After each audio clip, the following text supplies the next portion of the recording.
tried to help you learn a little bit more about the Republican presidential candidates we've had on the program. We've had Rick Perry, Herman Cain, Ron Paul, Michelle Bachmann, Newt Gingrich, many of the Republican presidential hopefuls. But last week on my radio show, we got a call from Carol in Dallas, who's a huge fan of a presidential candidate that few have heard of, former governor of Louisiana, Buddy Roemer. Yes, he's running. And she was insistent that I have him on the show. So kind of like, you know, one of those top 40 DJ music radio, all request radio, we did what she asked for. And Carol is our caller of the week. When the debate organizers mention people and exclude a qualified candidate, then I think that people like you who have a voice need to have the guy on or talk about him and Maureen, book Buddy Roemer. I mean, let's get Governor Roemer on. So Maureen booked Buddy Roemer, and joining me now, former Louisiana governor and Republican presidential candidate, Buddy Roemer. So, Governor, you have quite a fan from the radio show, and this is really a way to find out more about you. You are running for president. You were, well, you were, first of all, a pretty smart guy, it sounds like. I was reading from an article about you from the Christian Science Monitor. You're a valedictorian of your high school class. You went to Harvard when you were 16 years of age. You were four-time member of Congress. You were elected governor. You were back during the George W. Bush 41 era. You were governor of Louisiana. But you were a Democrat when you were a member of Congress. So what's your background? What do you want to tell people that don't know you, that want to hear from you? You haven't been in politics for 20 years. It's true, and I wouldn't normally run. But I think our nation's in trouble. I think we have persistent unemployment because we've given our best jobs away overseas, specifically to China, Japan. I think we're a nation in trouble because the average person has no influence in Washington. Washington gave more money 4 years ago to McClain and Obama than 32 states combined.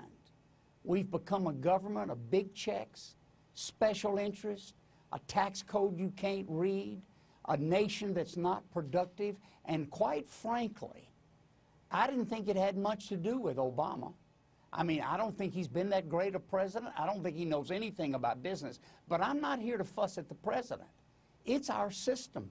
It's been since Bill Clinton that we started giving these jobs away. Somebody somewhere needs to stand up and say, no more. Here's what I want. Fair trade. It would be about time. So you are, but you haven't been in politics, like I said, for 20 years. So the question then becomes, how are you going to get traction? And I understand your point, and people say it all the time about the money and the corruption and everything else, the greased palms and everything else in Washington. But they don't do anything, They don't do anything, Tom. So you're doing something, but how are you going to anything. get traction unless you get some money to get some exposure? Good question. I need 1 million people. Out of 310 million Americans, I need 1 million families, 1 million people to stand with me. You know my website, it's buddyroemer.com.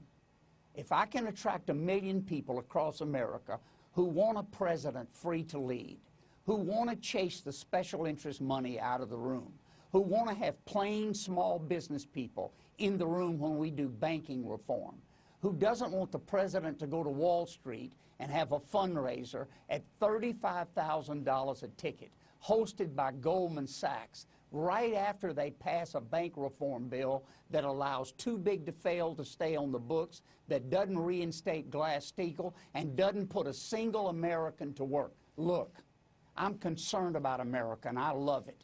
And I've decided after 20 years of building a billion-dollar bank, free bank, a bank that's profitable, a bank that took no bailout money, I decided, you know, maybe this time they don't need just another Republican or another Democrat. Maybe they need a man free to lead. That's why I put a $100 limit, no PAC money, no super PAC money, everything fully disclosed. I know people laugh at that, but that's the way I won governor of Louisiana. The guy I beat had been there 3 times, never lost an election. He ended up in the penitentiary. He spent $16 million. I spent $1 million, and we beat him. It can be done. So is your focus, because you're in Boston today, but it's your focus, you've been up in New Hampshire, you're basically living in New Hampshire now. Are you betting the farm on an outcome in New Hampshire, and how high of an outcome do you have to have? I don't have a number on it, but here's the answer.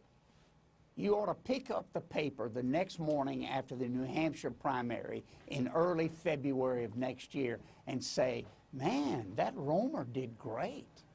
He did better than I expected. He spent less than all the others put together. He spent less than anybody else running. He did great. I need to make a debate, Tom. I'll be honest about it. In the 21st century, one of the things that's changed in the 20 years that I've been out is how important these debates are in the primary. Not just Roemer versus Obama.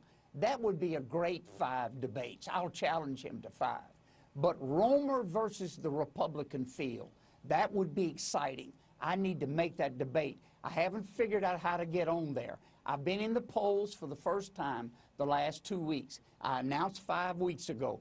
As you say, New Hampshire's my key. I'm putting all of my efforts there. If I can slowly rise in the polls, I was 1% last week, I was 2% in one poll, and nobody knows me. If I can slowly get known through programs like yours, watch what happens. Well, that's what we're doing. We want to introduce you to the audience and give them an opportunity to find out more. BuddyRoemer.com is the website. Governor, we wish you well. Thank you so much for being with us.